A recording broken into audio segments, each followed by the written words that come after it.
Eu falo nesse momento com duplo chapéu, chapéu da FIA e chapéu da Ordem dos Economistas do Brasil.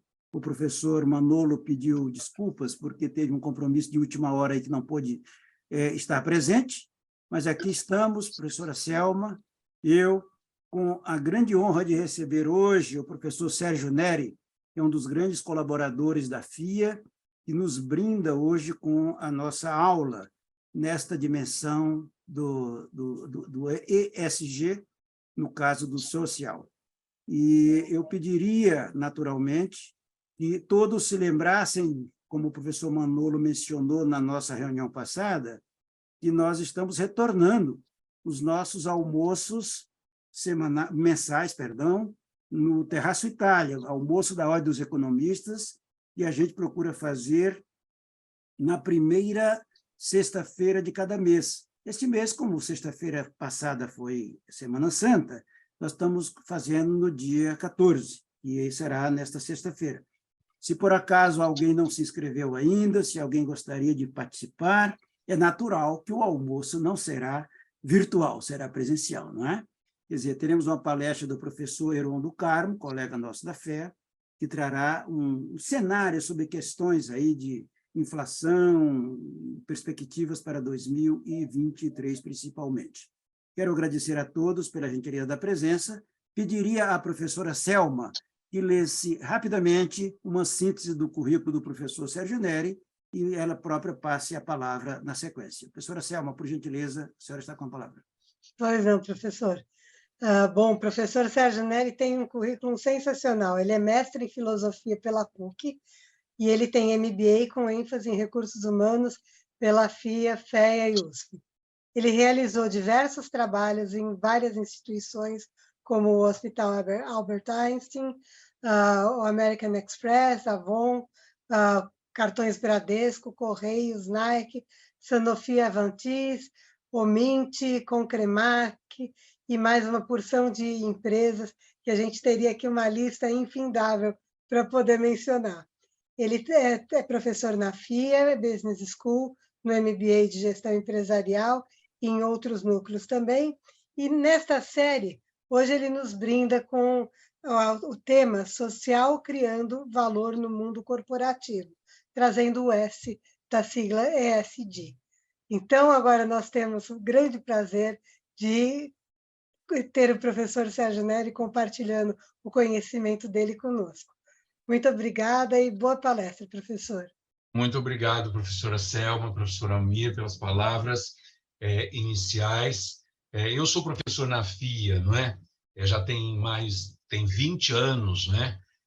Eu abdiquei de uma carreira corporativa, eu sou ex-aluno da FIA com uma honra gigante, não é?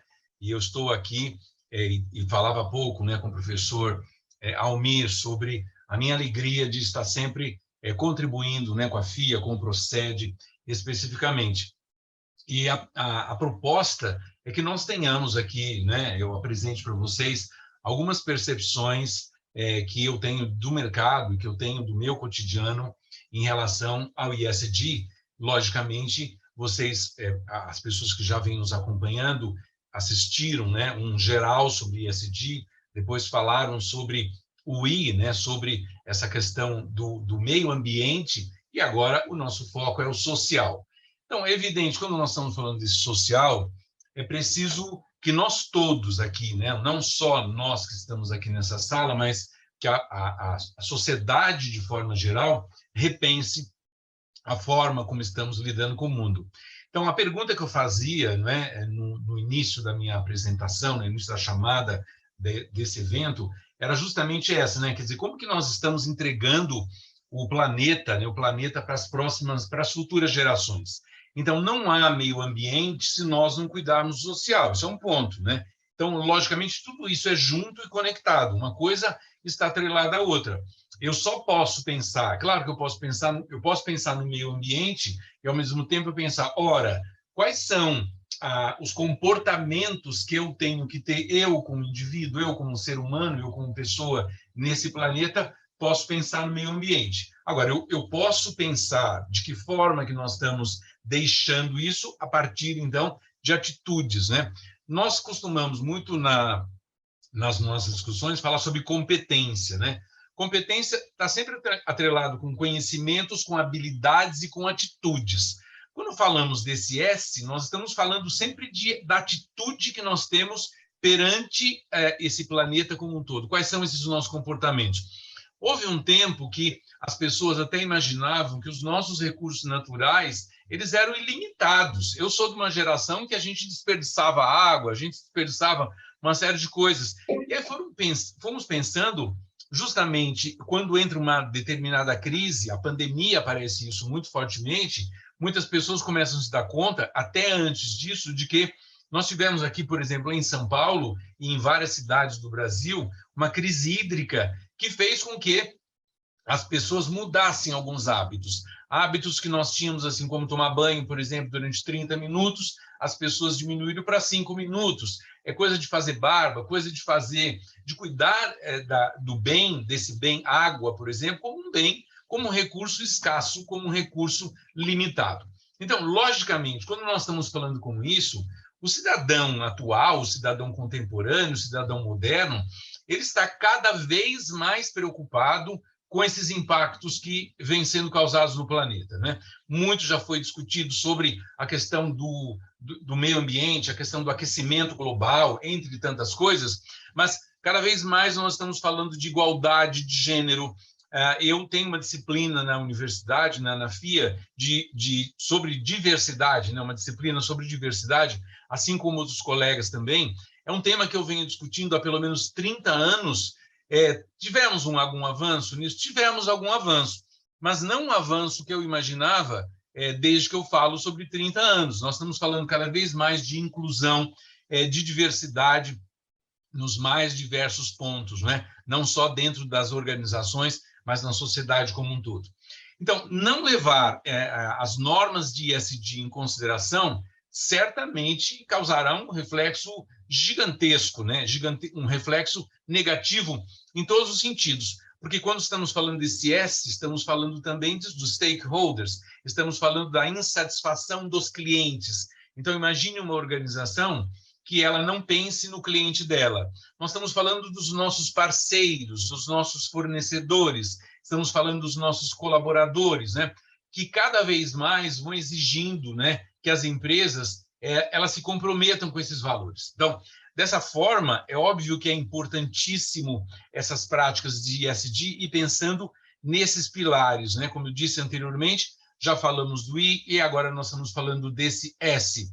Então, portanto, esses 3 pilares, como eu disse no início, eles estão completamente conectados, interconectados. Não é possível pensar no meio ambiente se não pensar no social, se não pensar nessa atitude, se não pensar nesse comportamento que nós assistimos diariamente em todas as cidades, globalmente falando, né? Pessoas que estão fora do Brasil nesse momento observam esse comportamento. Claro que há determinados países que têm uma preocupação maior, e logicamente vocês vão ver isso quando estivermos discutindo sobre a questão da governança, como é que lida, como é que essa governança aparece para cuidar disso tudo também.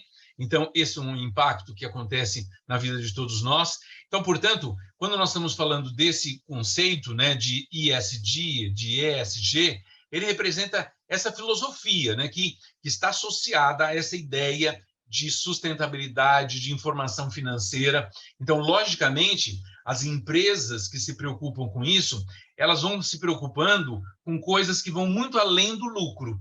Nós não podemos imaginar que uma empresa, para se constituir, todos nós sabemos disso, ela tem um contrato social. E, no meu entendimento, sempre esse contrato social ele tem que fazer jus a todo o comportamento que esta organização tem e as pessoas que para ou nas organizações trabalham também têm, com todas essas questões, né? Então, uma empresa, evidentemente, vocês devem ter assistido toda a desgraça que aconteceu durante esse processo de pandemia. Nós tivemos muitas empresas, por exemplo, que fecharam literalmente as suas portas, mas nós tivemos determinadas empresas que não fecharam as portas.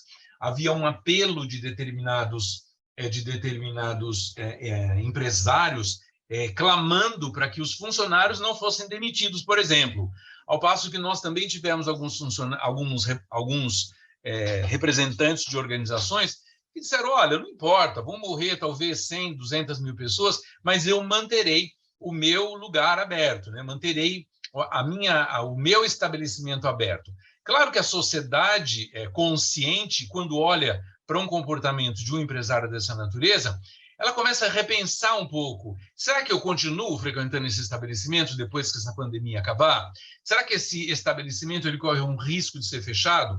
Pessoas mais conscientes, em lugares mais conscientes, logicamente levam isso em consideração e passam, então, a olhar para aquela empresa que tomou as medidas corretas durante o processo da pandemia, para citar somente um exemplo, acabam tendo uma vantagem competitiva nesse universo em que nós vivemos.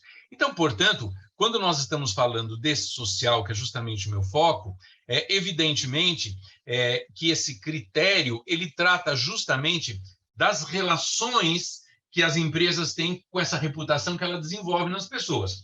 Então, cada vez mais, as pessoas, no Brasil, por exemplo, fazendo esse recorte para o Brasil, elas estão conscientes disso. Eu me lembro que em determinados países, por exemplo, quando havia o aumento do leite, por exemplo, o aumento de um determinado produto, muitas pessoas falavam assim, peraí, nós vamos fazer uma greve, ninguém vai tomar mais leite, ninguém vai comprar mais derivados de leite. E muitas pessoas falavam, bom, não importa, nós vamos lá e compramos, e ponto final. Vocês devem assistir, por exemplo, também uma situação onde nós tivemos um aumento gigantesco, por exemplo, do combustível.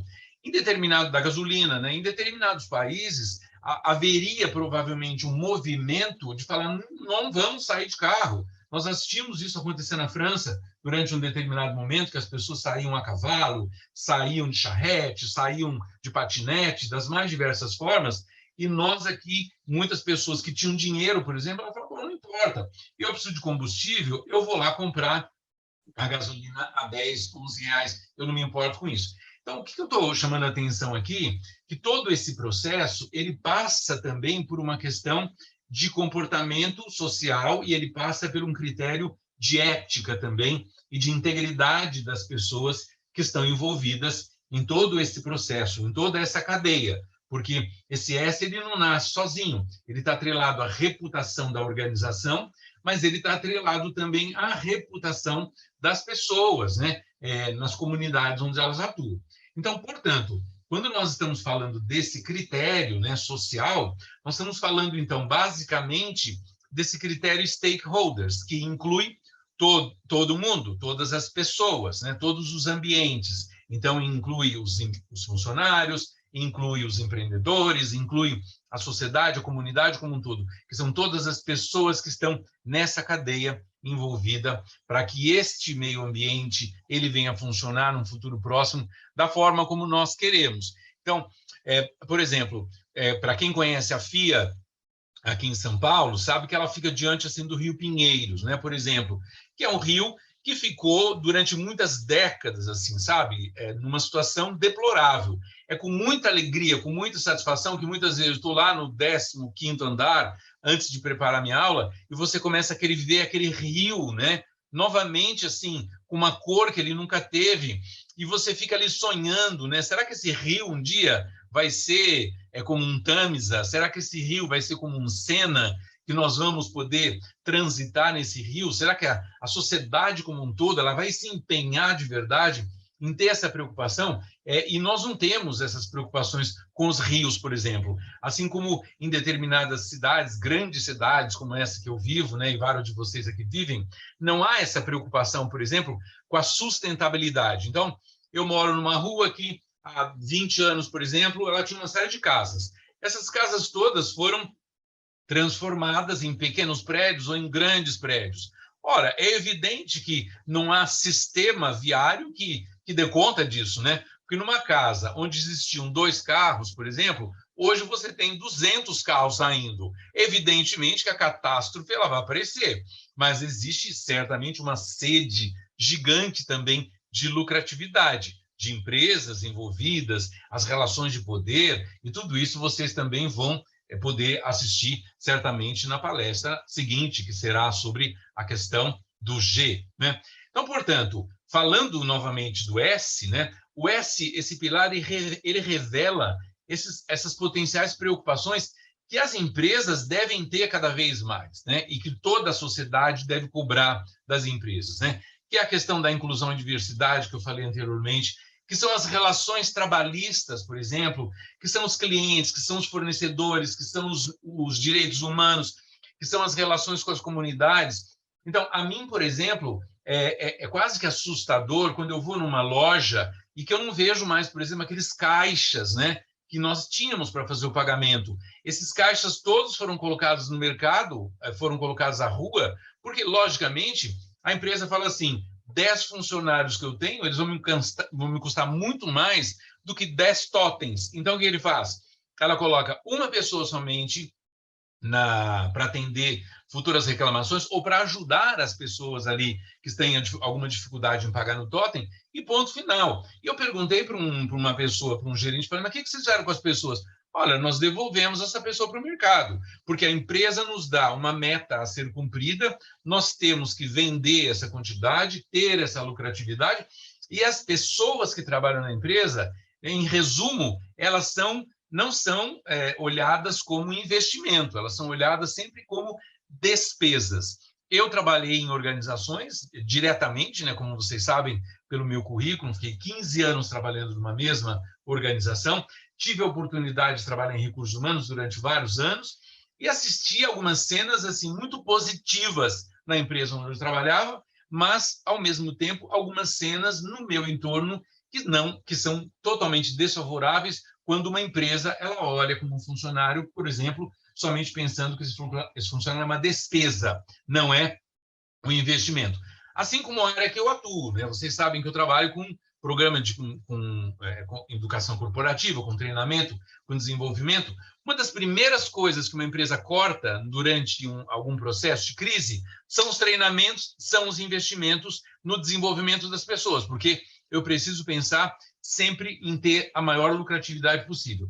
Então, ou seja, analisar essa esfera social é ver também como é que as empresas se relacionam com seus principais stakeholders e quais são essas oportunidades que aparecem o tempo inteiro, né? E muitas pessoas, muitas empresas confundem essa questão do social com esse processo de filantropia. Ah, nós ajudamos ali uma creche, nós ajudamos um asilo de velhinhos, e não é exatamente isso, não estamos falando disso. Nós estamos falando de uma responsabilidade infinitamente maior do que essa questão de só ter esse olhar de filantropia. Ser filântropo é bom, é excelente, mas não é só disso que nós estamos falando no S. Então, portanto, quando nós estamos falando dessa tecnologia, né, aliada a esses novos hábitos de consumo, né, surge, evidentemente, surge um crescimento de tantas novas indústrias, mas também nós estamos vendo gigantes empresas passando por um processo de disrupção dessa relação que se tem com as pessoas e com o meio ambiente como um todo, né? Então, é essencial que uma empresa, por exemplo, em primeira instância, ela estabeleça, por exemplo, aqui eu estou colocando esse NPS, né, mas existem várias outras ferramentas que medem essa satisfação dos clientes para saber quanto é que o cliente está satisfeito, por exemplo, em relação ao determinado serviço, ao determinado produto. Vários de vocês, provavelmente, ao visitar uma empresa, ao fazer um exame clínico, ao comprar um produto, ao comprar um benefício, seja o que for, é quase que imediato.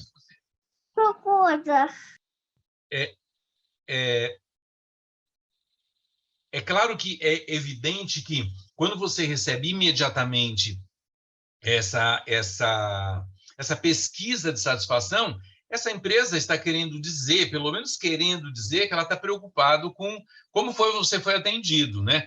Eu preencho sempre isso porque trabalho fortemente com questão de satisfação de clientes. Eu não sei exatamente o que as empresas fazem com isso, porque eu nunca recebo nenhum retorno. Eu não sei se é só uma questão de modismo, ela faz esse processo para entender se eu estou satisfeito ou não.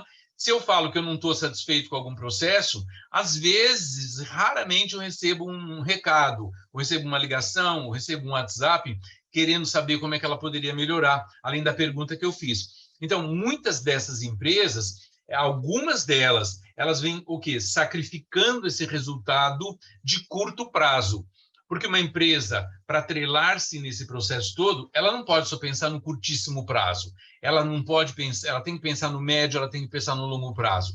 Então, quando eu citei, por exemplo, a sede de determinadas empresas por lucro, quando ela destrói, por exemplo, uma casa que viviam 2 pessoas e constrói ali um prédio, se ela fosse pensar em longo prazo, provavelmente esse prédio ele teria sido repensado de uma outra maneira, assim como nós temos alguns exemplos aqui, por exemplo, na cidade, né? Na Avenida Paulista, nós temos 2 ou 3 exemplos de empresas que mantiveram ali a casa, construíram o prédio nos fundos da casa, por exemplo, e ela tem uma preocupação com aquele ambiente que foi criado lá nos anos 20, nos anos 30, mas isso não acontece. Então, muitas empresas elas falam, bom, eu preciso destruir para construir. E não é assim que nós vamos pensar o meio ambiente como um todo, né? É claro que o capital humano ele é essencial para o sucesso da organização, atrair pessoas, treinar pessoas e reter essas pessoas dentro da organização é uma necessidade que a organização tem. E muitas organizações não pensam nisso. Claro que aquela que pensa que esse funcionário é só uma despesa, ela não vai pensar em querer reter essa pessoa. Tem empresas que vocês conhecem que elas têm como meta ter um alto turnover. Para ela ter um alto turnover é interessante. E para muitas empresas isso não faz muito sentido, porque o investimento em atrair uma pessoa talentosa, em treinar uma pessoa que se mantenha e reter essa pessoa dentro do ambiente corporativo pode custar para a empresa que vê isso muito caro.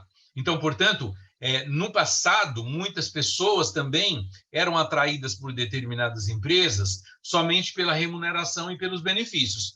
E quando nós vamos olhando hoje para novas gerações, que são gerações que não entraram naquela organização, por exemplo, para ficar 30 anos, para ficar 40 anos para se aposentar, por exemplo, e aqui eu não estou fazendo nenhum juízo de valor em relação a isso, mas é uma geração inteira que vem repensando o seu papel social, ou seja, repensando o propósito que ela tem para que, quando ela escolhe também essa organização para trabalhar, ela também faz uma série de pesquisas e uma série de preocupações do que essa empresa vem, como é que essa empresa, qual que é o core business, como é que essa empresa ela se manifesta dentro do ambiente onde ela está inserida, né?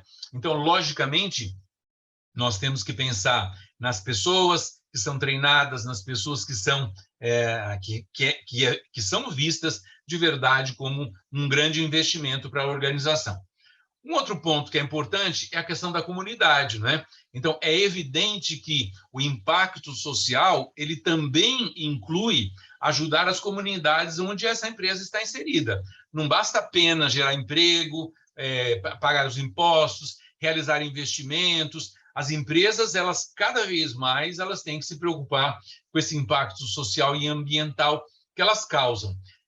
Ou seja, trabalhar pela comunidade, e aqui eu me repito, não é apenas fazer esse processo de filantropia, melhorar a educação na vizinhança, como algumas empresas estão fazendo, ou muitas empresas vêm trabalhando, e tendo acesso a uma mão de obra mais qualificada. É muito mais com isso, mais do que isso, né? É conseguir gerar esses empregos para a comunidade, para a empresa, certamente aumenta a renda da região, e isso traz inúmeras externalidades, como maior segurança, entre tantas coisas, né? Eu trago aqui um exemplo. Eu não sei, eu uso esse exemplo, por exemplo, nas minhas aulas na FIA, nas mais diversas disciplinas onde eu trabalho, quando eu falo, por exemplo, dessa mulher chamada Nied Guidon. Eu não sei se esse nome é familiar para todos vocês, mas para quem não é, procure fazer uma pesquisa sobre o trabalho da maior importância que essa mulher fez a partir dos anos 70, quando ela foi descobrir esses desenhos rupestres nessa Serra da Capivara. Essa mulher, eu poderia passar horas falando sobre o trabalho dela, mas ela fez um trabalho como muito poucos empresários fizeram. Lembrando que ela era uma pessoa, né? Uma antropóloga estudada na USP, estudou na USP nos anos 70, ela é franco-brasileira, poderia ter optado em ter ficado na França, por exemplo, mas ela resolveu criar esse Parque Nacional da Serra da Capivara, e onde ela atende esse tripé da sustentabilidade, né? Por meio de geração de renda, garantia de sobrevivência e bem-estar da comunidade, ou seja, o social, que era uma preocupação muito forte, porque ela poderia ter institucionalizado, criado esse Parque Nacional e falou, olha, agora eu ganhei muito dinheiro e ponto final. Essa agência se vira. Essa mulher criou uma comunidade, ela criou uma cerâmica da Serra da Capivara, é uma coisa fascinante. O meu convite aqui para vocês é que, para quem nunca foi à Serra da Capivara, não deixe de ir. Ela é composta de trilhas, ela é composta de uma paisagem nunca antes vista, e ela vem fazendo um trabalho ainda, ela já tem 92 anos nesse momento, claro que ela vem treinando, né, há já vários anos, uma pessoa que substituirá o trabalho dela, mas o trabalho dessa mulher é uma coisa fascinante. Ela consegue criar um museu do homem, ela consegue criar um museu do futuro, né, do amanhã, dentro de um lugar totalmente inóspito. Você fala assim, um museu dessa natureza em Paris, em Londres, em Nova York, ou numa cidade de São Paulo, faz muito sentido. Mas você fazer isso na Serra da Capivara, essa mulher, assim, ela tem todos os meus aplausos, não só os meus, né, mas da comunidade global inteira, de todo o trabalho que ela fez. Aqui está o meu convite, façam uma pesquisa sobre o trabalho dela, sobre essa Serra da Capivara, e na sua oportunidade, vá visitar para você conhecer de perto o que é esse tripé de ESG que essa mulher conseguiu fazer nesse ambiente. Então, logicamente, em um mundo, né, quando pensando na questão do fornecedor, né, o fornecedor, para muitas empresas, no passado, ele era visto como uma pessoa que não trazia benefícios para a organização. Cada vez mais, muitas empresas vêm percebendo esse fornecedor como sendo um parceiro. Ou seja, em muitos casos, um novo produto, uma nova tecnologia, depende diretamente dessa questão do seu parceiro. Então, eu tenho que olhar para quem é esse meu parceiro, de onde vem esse produto que essa pessoa me traz. Nós temos alguns exemplos, né? Aqui no Brasil, por exemplo, o ABN AMRO Bank, quando existia na gestão do Fábio Barbosa, vários de vocês devem se lembrar o papel gigantesco que esse homem fez dentro de uma instituição financeira, onde ele declarava e continua declarando que ele sempre preferia, por exemplo, saber de onde vinha esse dinheiro dos seus clientes. Eu tive a oportunidade de trabalhar com o ABN durante um determinado momento, e foi uma coisa fascinante, porque a empresa fazia um raio-x, né? Praticamente uma ressonância magnética na sua vida, para saber quem era você, como que você trabalhava, como você registrava os funcionários que trabalhavam com você, quanto que você pagava para essas pessoas, de onde que você tinha conta, como que funcionava a tua vida para eu poder ser parceiro desta empresa, para poder trabalhar com ela, né? E hoje, logicamente, nós estamos falando também de novos tempos, de outras situações, né? Vocês devem se lembrar que muitas empresas viam os seus parceiros, na verdade, quase aqui, vocês devem ver uma foto, né? E aqui a minha proposta era justamente mostrar que muitas empresas viam esse parceiro como espremia esse parceiro, assim como nós fazemos com uma cana, para virar um caldo de cana, né? Ou seja, eu espremo tanto esse parceiro de uma tal forma que ele não tem nem condições de me atender mais, porque eu quero ter lucro a qualquer preço, e lucro a qualquer preço vai fazer com que esse meu parceiro direto, ele passa a não ser um parceiro, ele passa a ser mais uma pessoa da qual eu preciso ganhar dele a todo preço, né? E isso não funciona mais. E muitas empresas também estão se voltando para isso. Logicamente, uma outra coisa que aparece fortemente nesse S é o impacto nos trabalhadores, porque os trabalhadores, se você olha as melhores empresas para se trabalhar, as 100 melhores, as 150 melhores empresas para se trabalhar, é muito normal que essas empresas, que são consideradas as melhores empresas para se trabalhar, elas estão atreladas também com o processo de responsabilidade social. E as pessoas têm um grande orgulho de trabalhar nessa organização. Então, logicamente, é sabido que também pessoas satisfeitas, colaboradores satisfeitas, eles possuem o dobro de vantagem, de chance de permanecer numa empresa. Quem quer sair de uma empresa que está atrelada a todas as minhas crenças, a todos os meus valores, né? Então, por exemplo, quando eu falo para vocês que eu estou na FIA há mais de 20 anos, é porque a FIA ela atende os meus requisitos de valores, assim como eu fiquei trabalhando na American Express durante 16 anos da minha vida, porque eu entendia que o valor que essa organização me trazia era imenso, estava totalmente conectado com a minha vida, com as minhas crenças, com aquilo que faz sentido. Então, não há por que você ter uma pessoa que passe 1 ano, que passe 2 anos, porque ela começa a perceber que ela tem uma dissonância cognitiva, né? Daquilo que ela acredita versus aquilo que a empresa propicia. Então, logicamente, mudanças demográficas, os padrões de consumo também vêm mudando. Então, dentro dessa análise do S, nós precisamos entender essa questão, por exemplo, do envelhecimento da população.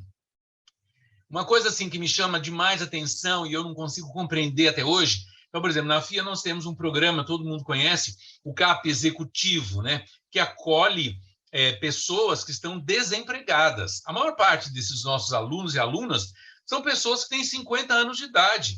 E uma pessoa com 50 anos de idade é considerada obsoleta dentro do ambiente corporativo. Ora, numa sociedade onde as pessoas vêm envelhecendo cada vez mais, que a expectativa sai, que a expectativa avança de 76 anos para 82 anos, como que nós podemos colocar, então, essas pessoas de volta para o mercado de trabalho, que elas não estão mais aptas para continuarem exercendo o seu trabalho. Então, isso está atrelado com S também.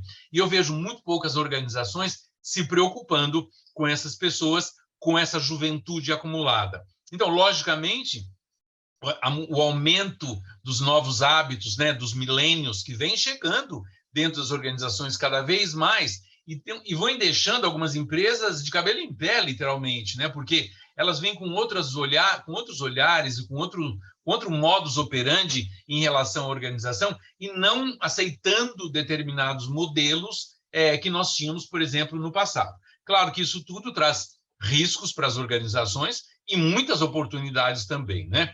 Então, logicamente, quando falamos nesses critérios sociais, o leque é gigante. Então, é preciso que a empresa pense, bom, qual que é a taxa do turnover que eu tenho?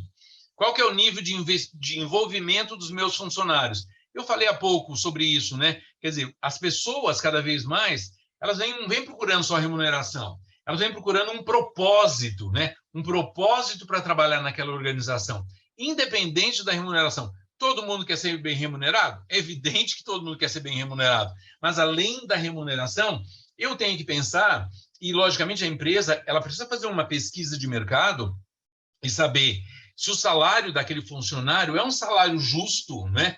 E nós sabemos que nós temos ainda, fazendo um recorte para o Brasil, nós temos determinados locais, recentemente tivemos um escândalo aqui no Sul, de pessoas ainda fazendo trabalho escravos. Isso dá um impacto gigante para a região, um impacto gigante no negócio, onde tantas outras pessoas operam, e essas empresas têm que pensar nisso, né?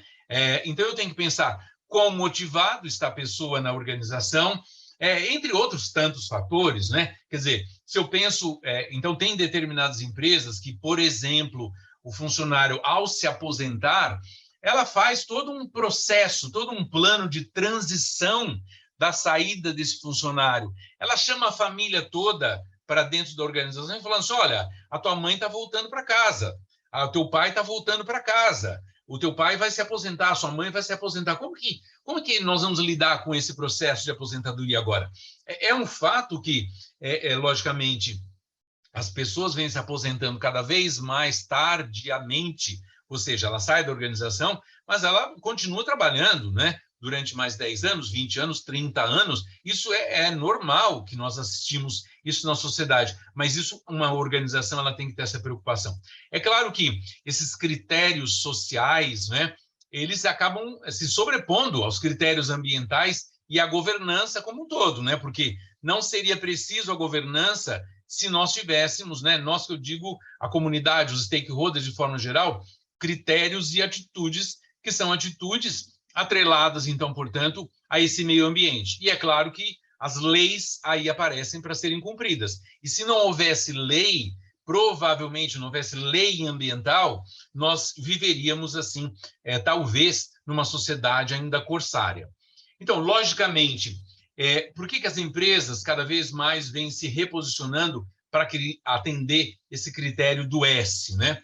Então, nós temos num cenário que vem conquistando cada vez mais. Eu já falei um pouco disso, só quero aqui me repetir para deixar gravado, né? Quer dizer, mudança no comportamento do consumidor.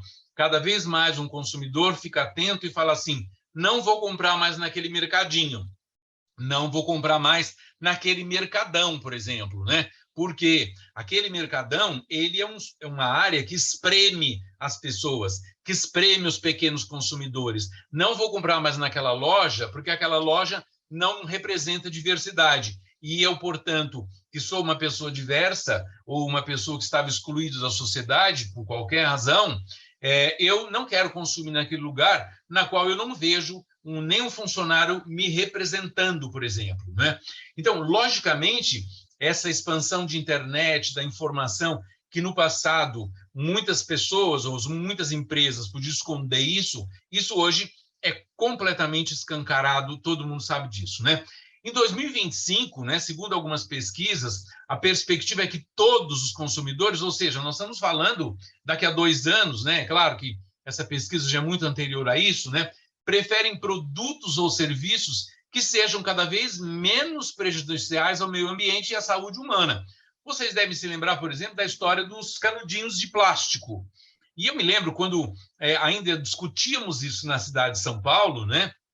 Os canudinhos de plástico iam desaparecer, mas ainda não tinham desaparecido. Eu estava numa lanchonete ali com amigos e tudo mais, e eu vi uma senhora e ela não era de São Paulo.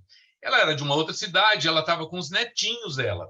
E ela falou ali em alto, bom som, né? Eu pude ouvir ela falando para os netinhos, olha, pede o canudinho para eles, porque aqui ainda não está sendo proibido, né? Lá onde a gente mora já proibiram. É uma coisa insana isso, né? Você ouvir essa cena, porque, quer dizer, ela é baseada na lei, né? Então, lá numa cidade dela, a lei não proíbe. Aqui em São Paulo, como não proibia, ela queria aproveitar os últimos momentos para sorver lá o seu milkshake com canudinho de plástico. Ou seja, quando eu dizia que esse S, ele passa pela integridade, ele passa pela minha ética, né? Eu tenho que olhar para isso tudo e pensar, bom, se o canudinho de plástico ele não é mais utilizado na minha cidade, não é porque eu mudei de cidade que eu vou praticar esse hábito que na minha cidade não é permitido, né?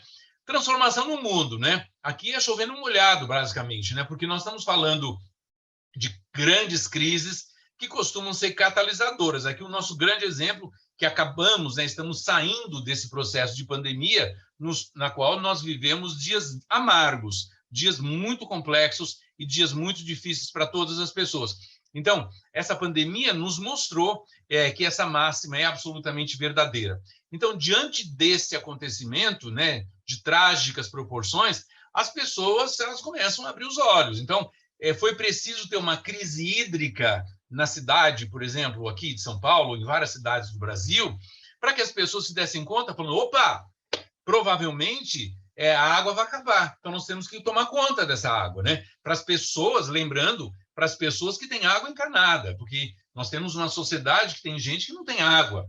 Agora, muitos de nós talvez achavam que a água ela aparece na torneira. Quando eu ligo o chuveiro, é ali que aparece a água. Ela não esquece dessa cadeia toda até essa água chegar na nossa casa, no nosso banheiro, né, para nós tomarmos o nosso banho quentinho.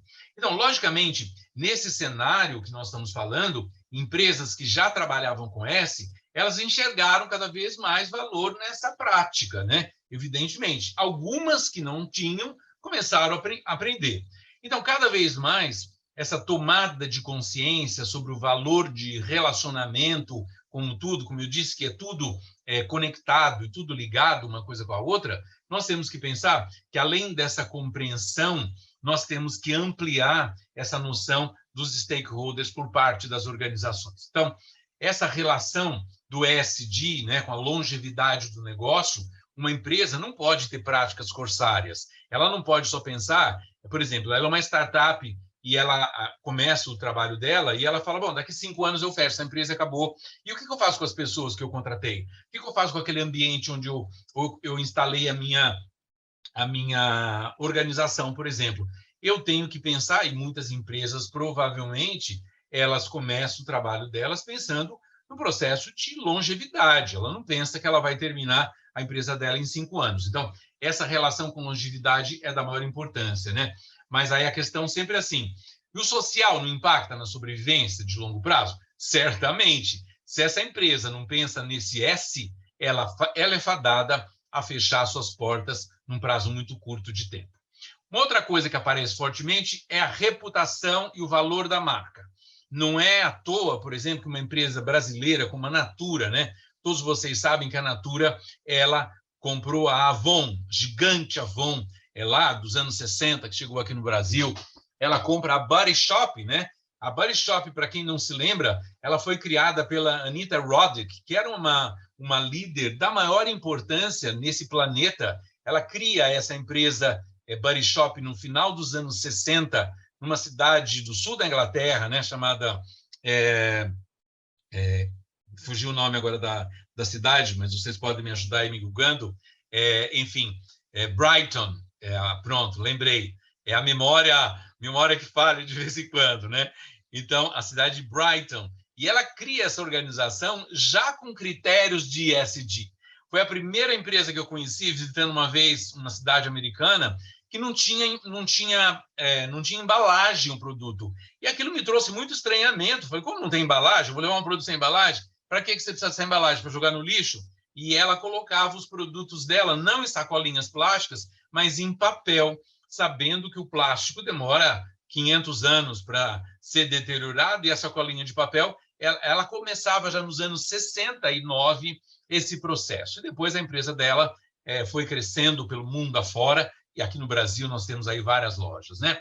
Então, um levantamento do IBGE, divulgado em março de 2020, né, mostrava que quase 60% das empresas que investem em responsabilidade social acreditam que o seu maior objetivo é melhorar a reputação institucional, né? Então, quando eu falei da Natura, né, eu acabei falando de outra coisa, mas a Natura ela ganha um prêmio importante em 2019, justamente por estar num ranking global, né, de empresas com essa reputação no mercado, olhando para todo esse modelo de ESG. Então, aqui indo para o final quase, né, do meu discurso, né? Então, 6 áreas primárias, né? A Deloitte fez uma pesquisa sobre esse assunto, né? Então, ela trata como 6 áreas primárias nas quais as ações de impacto social de uma empresa podem gerar valor comercial. Então, inicialmente, ela fala de diferenciação da marca, como eu dizia para vocês, né? Muita gente, por exemplo, prefere comprar um produto da Natura em lugar de comprar um produto de uma outra empresa, por exemplo. Muitas pessoas, que agora foi Páscoa, por exemplo, preferem comprar os chocolatinhos da Dengo, por exemplo, né? Que tem uma conexão ali com a Natura, né? Vocês devem saber, que aí não estou aqui fazendo merchan dessas empresas, né? E são produtos, evidentemente, que muitas pessoas estão preferindo a pagar mais por determinados produtos, que têm uma preocupação muito grande com todo esse movimento de ESG do que outras. Então, diferenciação da marca, ou seja, muitas empresas, né, cobrem um preço premium, resultando, logicamente, em aumento de receita, sobretudo quando ela está preocupada com o meio ambiente. Atração e retenção de talentos, né? Ou seja, quando eu alinho valores da empresa e do profissional, eu aumento certamente o engajamento das pessoas e resulto nisso certamente em mais lucro. A questão da inovação, né? Esforços, por exemplo, para melhorar a salubridade, o impacto socioambiental de determinados produtos. Muitas empresas vêm se preocupando cada vez mais com isso. Métricas de diferenciação da marca, ou seja, ponto de vista social ao longo do tempo, valor social como uma porcentagem do valor total da organização, rankings de relacionamentos com terceiros, outras métricas de atração, né? Ou seja, eu quero entender a porcentagem de satisfação das pessoas que trabalham comigo, eu quero entender quantos meus funcionários estão engajados, né? Haja vista que determinadas pesquisas, pasmem vocês, muitas pessoas, muitas empresas têm 20% de engajamento das pessoas. Ora, 80% das pessoas trabalham somente pela remuneração. Isso é um caos. Quer dizer, onde fica o propósito? Onde fica o negócio da minha empresa? Então, ou seja, a opinião dos colaboradores conta. Atração, recrutamento e turnover, né? Rotatividade das pessoas e essa métrica de inovação, né? Ou seja, o aumento nessa porcentagem de vendas da empresa com base nessa inovação social e sustentável, como alternativas sustentáveis que nós estamos assistindo cada vez mais. Então, logicamente, as empresas que fazem uso desse S, elas detêm cada vez mais uma maior visibilidade no mercado, né? Então, quando você pensa em ser socialmente responsável, né, é um dos pilares importantes dessa sustentação dos negócios. Sem esse S, não há meio ambiente, né? E, portanto, será necessário uma governança para cuidar disso tudo, né? Então, cada vez mais, quando a empresa é socialmente responsável, ela vai atrair cada vez mais investimentos, cada vez mais consumidores, aumenta certamente o potencial de vendas delas, aumenta os lucros para os acionistas. Então, veja, é tudo ligado e tudo conectado. Ou seja, e além disso, acaba tendo uma reputação positiva da marca. Então, ou seja, há uma relação direta entre o desempenho financeiro e a marca e a prática, né, da responsabilidade social corporativa. Então, evidentemente que a empresa que vem se preocupando, né, os recursos que ela vem empregando cada vez mais, vai representar para ela, sim, uma vantagem competitiva. E que era isso que o Fábio Barbosa dizia. Ele dizia, olha, eu prefiro, por exemplo, perder alguma entrada de dinheiro no mercado, no meu banco, por exemplo, mas ter dinheiro que eu sei a procedência desse banco. Independente de quem é a empresa, se o meu banco vai ter mais ou menos lucratividade, isso é uma outra questão, mas eu prefiro dormir com a minha consciência tranquila. Então, essa definição do S, né, ela é bastante ampla. Como eu disse, né, há várias empresas que elas vêm se preocupando, elas vêm olhando somente a questão, por exemplo, de eu ser bacana na sociedade onde eu atuo, né, de eu trabalhar com filantropia. Mas nós estamos falando de práticas, né, que focam justamente nesse ambiente interno e essas boas práticas trabalhistas, né? Então, como é que eu identifico esse S na empresa onde eu estou, né? É importante que a organização entenda essa forma estratégica, como ela lida com tudo isso que eu falei para vocês anteriormente. Então, boas práticas sociais estão atreladas com eu tenho boas práticas, eu tenho boas políticas de inclusão e diversidade? Resposta positiva, tenho. Eu promovo o bem-estar no ambiente de trabalho? Eu executo ações positivas para a comunidade local? Eu contribuo para projetos sociais? Veja que o projeto social é um dos itens aqui, não é isso? Então, por exemplo, eu auxilio no desenvolvimento intelectual dos funcionários. Então, quando eu citei aquela mulher, a Nied Guidon, né? Eu não sei se esse nome é familiar de todos vocês, mas se não for, precisa ser. Ela é a foto, ela é essa foto aqui, né? Então, quando ela trabalha nessa Serra da Capivara, por exemplo, com todo esse modelo que ela foi lá, na verdade, para conhecer somente aqueles desenhos rupestres. E ela se depara com uma cidade que não tinha absolutamente nada. E, a partir de então, essa mulher arregaça as mangas e fala, vamos trabalhar. Ela optou em morar lá desde os anos 70, né? E já está, como eu disse, com 92 anos que ela completou agora. Então, para encerrar a minha fala nesse momento, né, eu trago aqui para vocês uma fala do Herbert Souza. Alguns de vocês devem se lembrar do Betinho, né? Ele dizia assim, todos nós, mulheres e homens, adultos e jovens, passamos boa parte da vida tendo de optar entre o certo e o errado, entre o bem e o mal. Na verdade, entre o que consideramos bem e o que consideramos mal. Muitas e muitas vezes é na solidão da consciência que cada um de nós, homens e mulheres, pequenos e grandes, que o certo e o errado se enfrentam. Então, quando pensamos nesse S, nós passamos por esse processo de integridade, nós passamos por esse processo social. É claro que eu falei várias vezes sobre empresas, e a empresa certamente tem um papel gigante nesse processo todo, mas nós temos que pensar em nós, pessoas, cidadãos, cidadãs, como que nós estamos fazendo isso, a nossa parte? Onde é que nós fazemos as nossas compras? Quanto é que nós estamos dispostos a pagar por determinados produtos? Quanto que a tecnologia vem entrando na minha vida de uma forma que eu não consigo medir? Como que vem sendo o meu comportamento e do meu entorno, né, da minha família, para as pessoas, por exemplo, que têm filhos pequenos, para as pessoas que têm filhos em idade escolar, o que eu estou mostrando para esse meu filho, para essa minha filha, e como eu talvez estou deixando esse planeta para essa pessoa. É meu papel, é da minha responsabilidade isso também. Eu gostaria muitíssimo de agradecer ao convite, professor Almir, professora Selma. Foi uma grande satisfação estar aqui com vocês. E por aqui eu encerro e dou a palavra, então, novamente à professora Selma.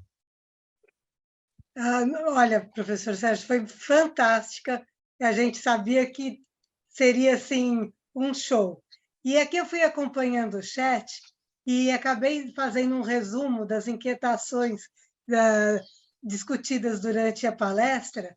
E começa com o Marcelo aí puxando uma pergunta sobre em que nós erramos, né, para chegarmos a esse ponto, mas também tem uma inquietação grande de todos em relação, assim, à precarização do trabalho da mão de obra e também os desafios que essa mão de obra vai enfrentar diante da chegada mais forte da inteligência artificial. Então, assim, foram os comentários mais presentes em toda a discussão ao longo da sua palestra e ao longo do social. Então, se você puder fazer um apanhado disso, né? Então, se erramos, como existe conserto, né? E como que a gente lida daqui para frente com as novas relações de trabalho. Pois é. Eu acho, Selma, que nós erramos muito, né? Quer dizer, tivemos vários acertos, mas erramos em tantas coisas, né? E acho que ainda continuamos errando. Agora você me pergunta, tem conserto?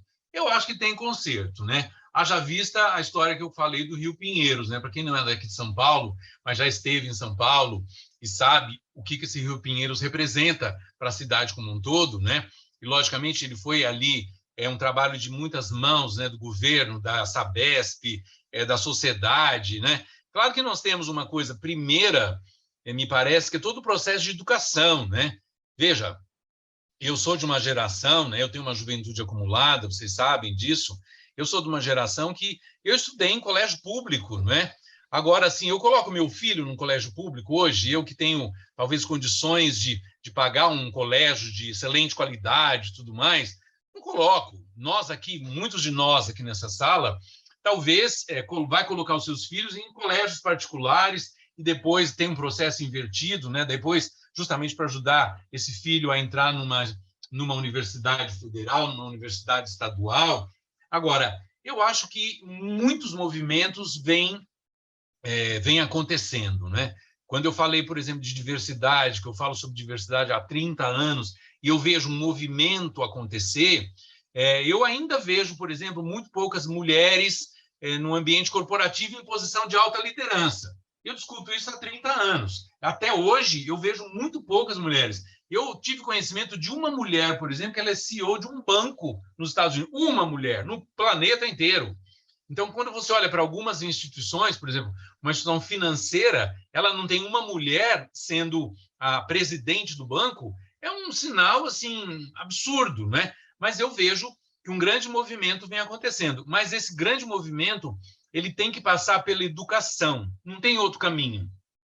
Será pela educação, e nós todos, né, que estamos envolvidos com a educação, é nosso papel repetidamente falar isso em sala de aula, falar isso em palestras, falar isso em evento. Será com a educação, em todos os segmentos, que essa situação, de verdade, ela vai trazer luz, ela vai fazer alteração para essa sociedade que vem chegando. É claro que esse milênio, né, que já é relativamente educado tecnologicamente, também, ele vem exigindo, ele vem cobrando talvez mais da sociedade do que pessoas da minha geração, por exemplo, cuidavam. Nossas preocupações eram outras, né? A preocupação dos nossos pais talvez era outra também. A preocupação dos nossos pais é que nós tivéssemos uma segurança no trabalho. Então, nós trabalhávamos e ponto final.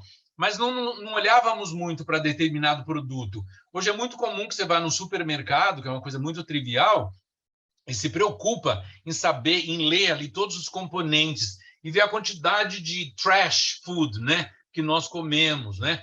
vocês viram que, por exemplo, há um estudo feito que todo o processo de pandemia, por exemplo, ajudou muitíssimo a questão da saúde. Muitas pessoas saíram mais saudáveis depois da pandemia, menos nos Estados Unidos, por exemplo, né? E aqui nós temos um colega que está nos Estados Unidos, né? Os Estados Unidos é reconhecidamente um país onde as pessoas se alimentam muito mal, se alimentam muito ruim, né?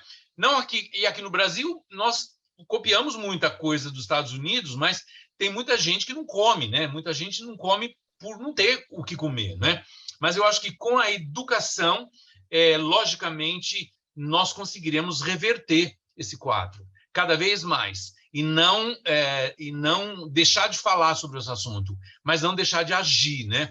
Então, nós podemos agir, Selma, no nosso pequeno espaço, no prédio onde eu moro, quando eu olho a forma que o lixo é transportado, na rua onde eu vivo, na escola onde eu dou aula, com os meus alunos, com a preocupação que eu tenho com o meu pequeno ambiente, porque todo mundo sabe que nós começamos pequenos, né? Começamos com 1, começamos com 2, começamos com 3, com 4, com 5, com 10, com 20, com 100, com 1 milhão. Então, 1 milhão tem uma força maior do que 1. E nosso papel, por exemplo, na universidade, que vem sendo feito aí pelas várias mãos, pelas várias frentes, vem também ajudando muito a sociedade a se tornar uma sociedade melhor. Mas eu acho que é papel de todo mundo que está aqui nessa sala e do papel das pessoas que estão no entorno de todas as pessoas, porque a força que nós temos aqui é gigante, porque aqui nós estamos, não sei em quantas pessoas, em 90 pessoas, mas 90, se você faz uma progressão geométrica, nós teremos aqui 1 milhão, rapidamente, a falar sobre isso e a mudar hábitos de consumo, sobretudo também. Sem dúvida. Muito obrigada. Vamos abrir para mais pessoas, professor Almir, ou vamos, se mais alguém quiser fazer mais alguma pergunta? Pelo menos uma pergunta direta, né? Se alguém quiser. Sim. Levante a mão pelo sinal de costume, não é? Bom. Alguém pergunta aqui, professor, eu não estou tendo acesso a chat, assim, porque... mas a Monique talvez possa me ajudar. Algumas pessoas perguntam sobre a apresentação, né? Eu enviarei essa apresentação para todos vocês, então logo terminemos aqui e vocês terão acesso aí por meio da Monique, por meio do Procede. Liana, você quer fazer uma pergunta, Liana? Quero, sim. Boa tarde a todos. Muito obrigada pela excelente e dinâmica palestra, né? Maravilhosa. E o que eu quero trazer aqui, essa reflexão que você propõe para nós todos fazermos parte, né? Como inserir as pequenas e microempresas nesse processo. Exato. Então, de novo, né, Liana, mais ou menos assim. Por exemplo, quando nós começamos a privilegiar os pequenos comerciantes, quando nós começamos a privilegiar os pequenos negócios, nós também estamos fazendo a nossa parte, né? Porque nós sabemos que nós vivemos assim diante de uma situação onde nós temos gigantes poderosos, né? Então, quando eu tenho lá uma opção, evidentemente, eu tenho aqui do meu lado um supermercado gigantesco e tem uma relação de poder gigante. E aí eu opto em comprar na quitandinha ali do lado, né? Eu vou comprar meu abacate, meu mamão e meu pé de alface ali naquele pequeno comerciante, eu já estou ajudando, certamente, a mudar esse quadro, a movimentar esse quadro. As pequenas e médias empresas têm um papel imenso nesse processo todo, né? E é por meio delas. Nós temos aqui na FIA um curso de pequenas e médias empresas, né? Todos vocês devem saber disso. Para aqueles que não sabem, vale a pena conhecer um pouco também desse nosso programa. E aqui é um merchan mesmo que eu estou fazendo do nosso curso, né, professor Almir? E não está nada combinado com o professor Almir, tá? Mas, de toda forma, eu sempre entendi, porque eu sou filho de uma pequena empresa. Meu pai tinha uma pequena empresa que, lamentavelmente, acabou falindo, né? Isso lá, eu estou falando de uma coisa dos anos 60, anos 70, tudo mais. Eu, em lugar de ser professor, eu podia ser dono dessa pequena empresa, mas não teve uma boa administração e acabou fechando. Mas eu acho que as pequenas empresas, elas precisam se juntar também. Elas não podem usar do mesmo critério que as grandes empresas fizeram, né? De querer ter a maior lucratividade, de querer ter o maior negócio, porque a pequena empresa ela está no bairro, né, da cidade, ela está, às vezes, na pequena cidade, então, e ela consegue fazer um movimento gigante, né? Por meio dessa pequena empresa, a minha proposta é que ela olhe para isso e ela perceba quem são os fornecedores dela, porque a cadeia que faz parte, né, a pequena empresa é imensa, e ela vai ver cada vez mais esse fornecedor como um partner dela, como um parceiro dela. Ela não vai ver esse fornecedor como um inimigo dela, que ela quer extrair, ela quer tirar todo o caldo daquela cana que está lá, porque ela percebe toda a dificuldade que ela tem de chegar nesse grande negócio, né? E aí, por meio do fornecedor, ela começa a pensar em sustentabilidade, ela começa a pensar nessa cadeia, do que produto que ela usa para fazer aquele determinado bem ou aquele determinado serviço, por exemplo, que ela faz. E eu acredito fortemente que a pequena empresa se tornará, né, no futuro, uma média e talvez uma grande empresa. Se você olha, eu vou dar o exemplo de novo da Natura, né? A Natura, todo mundo conhece, ela nasceu numa garagem, né? Assim como a Body Shop, lá da Anita Roddick, e aqui eu também sugiro a vocês olharem, conhecer o trabalho dessa mulher que ela fez lá nos anos 60, nessa cidade lá em Brighton, no sul da Inglaterra, que é um grande exemplo para nós todos até hoje. E a Body Shop ela foi comprada pela Natura, né? Que é uma gigante no seu negócio hoje, mas ela nasceu sendo uma pequena empresa. Muitas grandes empresas, né, que nós conhecemos hoje, elas foram pequenas num determinado momento. E a minha sugestão é que elas se juntem a outras pequenas empresas para ela sim se tornar uma média e uma grande empresa, mas dentro desse propósito, dentro desse princípio, e que se ela tem, e como passa isso tudo pela integridade, pela ética, ela certamente vai ter uma grande contribuição na sociedade onde nós vivemos. Muito obrigado, professora, pela sua pergunta. Professor Almir, eu acho que é tempo de nós encerrarmos, né? Porque, com base naquele nosso compromisso, eu passo a palavra novamente a você. Recebo, então, a palavra, professora Selma, com muito prazer. Eu queria agradecer muito a apresentação do professor Sérgio Neri. Para mim, nenhuma surpresa, o brilhantismo, como disse a professora Liana, né, da forma dinâmica da apresentação e o conteúdo também. Como disse o professor Sérgio Neri, nós temos um programa na FIA, um programa social, que ele está com inscrições abertas. Se vocês, porventura, conhecerem alguém que, porventura, esteja enfrentando a agrura do desemprego, basta ter formação superior em qualquer área, olhe no site da FIA que vocês encontrarão as inscrições abertas. Esse programa procura fazer com que os profissionais com formação superior que estejam nesse momento, estejam desempregados e com dificuldade de pagar um aperfeiçoamento profissional, possa fazê-lo por esse projeto, por intermédio desse projeto social que é da FIA, com uma associação beneficente ANEMBI, que é uma associação parceira nossa da FIA. Quer dizer, as inscrições abertas, 100% de bolsa, é um programa de aperfeiçoamento profissional, que é uma síntese do MBA Gestão Empresarial, que é um programa que nós temos, o melhor MBA Gestão Empresarial que o Brasil tem, está conosco também, tá certo? Então, de qualquer maneira, esse curso social, por favor, divulguem. Vocês poderão atingir alguém que esteja passando por uma necessidade.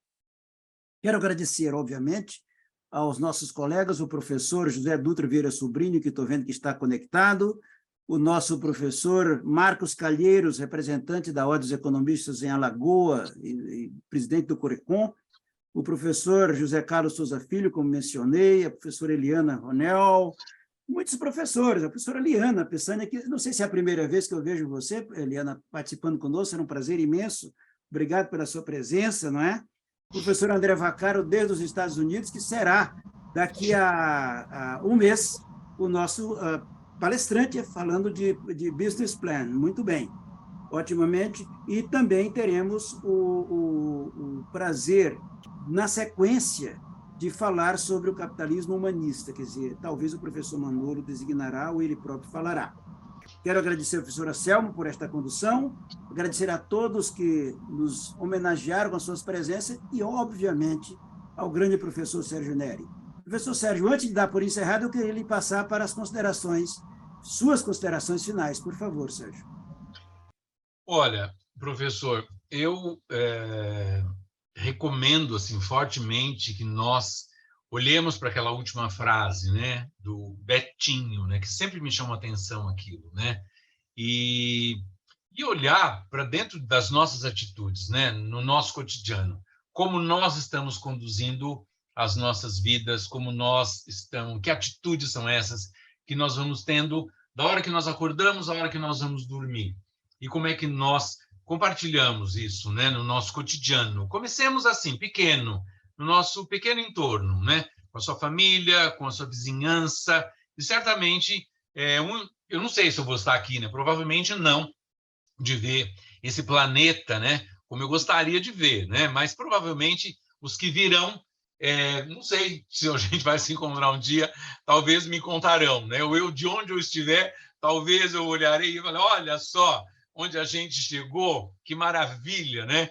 Onde tudo começou e aonde nós estamos. Eu desejo muito sucesso na vida de vocês, muita saúde na vida de vocês, espero vê-las e vê-los em breve em algum lugar que a vida possa nos proporcionar. Muito obrigado, professor Almir, mais uma vez, pelo convite, professora Selma, que aqui está também, obrigado à FIA, à Procede, a todos vocês. Muitíssimo obrigado, tenham todos uma ótima semana. Até Muito mais. obrigado, Sérgio. Não esqueci seu nome, não, professora Daniela Fontana. Quero também cumprimentar você pela gentileza de estar nos acompanhando. Pessoal, em nome da FIA, da Ordem dos Economistas do Brasil, realmente somos muito gratos a todos e esperamos encontrá-los de novo no nosso próximo encontro daqui a mais 15 dias, ou seja, hoje é dia 11, não é? No dia 25. Ok, pessoal? Finalizando esse tema, teremos a professora Giovana Donella, falando sobre agora a dimensão governança. A todos, muitíssimo obrigado, um forte abraço, bom almoço e vamos até a próxima. Obrigado, Sérgio, obrigado a todos. Obrigado a vocês, até mais, prazer em vê-las, em vê-los.